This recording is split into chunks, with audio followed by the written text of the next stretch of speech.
আহিলোঁ আৰু এতিয়া আমি শেহতীয়াকৈ বৈশিষ্ট্যলৈ যাম। ইয়াৰ পিছত আমি তাতো গছপুলি ৰোপণ কৰিম। তাৰপিছত আমি গুৱাহাটী ইউনিভাৰ্চিটিও যাম, তাতো আমাৰ গছপুলি ৰোপণৰ কাৰ্যসূচী আছে। আৰু আজি জুবিন ক্ষেত্ৰত আমি এইকাৰণে আহিলোঁ যে জুবিন দাই গছ ভাল পাইছিলে আৰু আমি নিজেও গছ ভাল পাওঁ, সেইকাৰণে জুবিন দাকো ভাল পাওঁ। সেইকাৰণে আমি ভাবিলোঁ আজি জুবিন দাৰ ক্ষেত্ৰতো আহি আমি গছপুলি কিছুমান বিতৰণ কৰিম। আৰু ইয়াত আজি বহুত অসংখ্য স্কুল কলেজৰ ল'ৰা ছোৱালী আজি বিদ্যাৰ্থী আহিছিলে, তেওঁলোককো আমি গছপুলি বিতৰণ কৰিছোঁ। আৰু আমাক সহযোগিতা কৰিবলৈ আজি আমাৰ কেন্দ্ৰীয় সমিতিৰ দ্বিতীয় সম্পাদক মান ছাৰ গুণকান্ত গগৈদেৱে আমাৰ লগত আজি বহুতখিনি সহযোগিতা কৰিলে। আৰু কামৰূপ ডিষ্ট্ৰিক্টৰ আমাৰ সাধাৰণ সম্পাদক ফুকন চাইনিয়াৰ লগতে আমাৰ সমূহ বিষয়ববীয়াক মই ধন্যবাদ জনালোঁ যে আজি কাৰ্যসূচীত আপোনালোকে আমাক সহায় সহযোগিতা আগবঢ়োৱাৰ কাৰণে। আৰু আমাৰ আগন্তুক যিকোনো কাৰ্যসূচীতে আমি প্ৰথমে গছপুলি ৰুম আমি সেই সিদ্ধান্ত লৈছোঁ আৰু সকলোকে বিশ্ব পৰিৱেশ দিৱসৰ শুভেচ্ছা জ্ঞাপন কৰি আজি এই মন্তব্য সামৰণি মাৰিছোঁ। ধন্যবাদ। জয় আহোম। সমগ্ৰ অসমবাসী ৰাইজক টাই হোম জৈৱসত অসম কেন্দ্ৰীয় সমিতি তথা কামৰূপ জিলা সমিতিৰ তৰফৰ পৰা বিশ্ব পৰিৱেশ দিৱসৰ ওলগ জনাইছোঁ আৰু সেৱা জনাইছোঁ।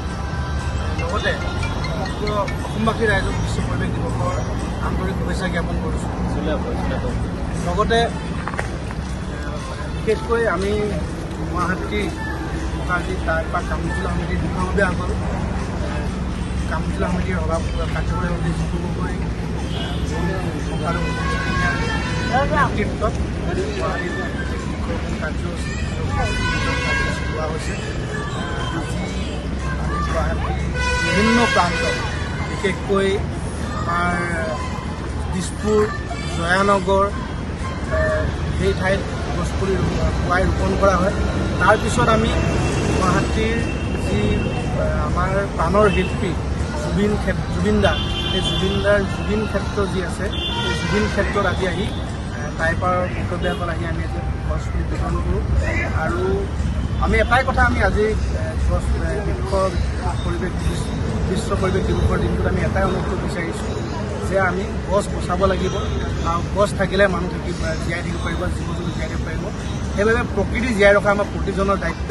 আৰু এই দিনটোতে আমি অসম চৰকাৰৰ প্ৰতি আমি আহ্বান জনাম যে তেওঁলোকে উন্নয়নৰ নামত যিসমূহ গছ তেওঁলোকে কাটিছে, কিন্তু সেই গছবোৰৰ ঠাইত তেওঁলোকে কিন্তু তাৰ ঠাইত তেওঁলোকে কিন্তু হাজাৰ গছ লগাবলৈ কিন্তু আমি তেওঁলোকক অনুৰোধ জনাম।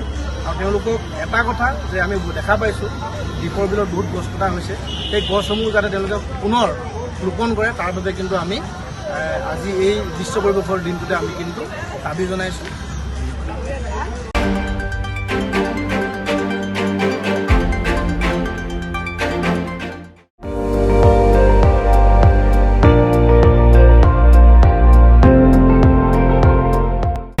আপুনি চাই আছে ND24, সৰ্বশ্ৰেষ্ঠ নহয় সৰ্বোত্তমৰ দৌৰত।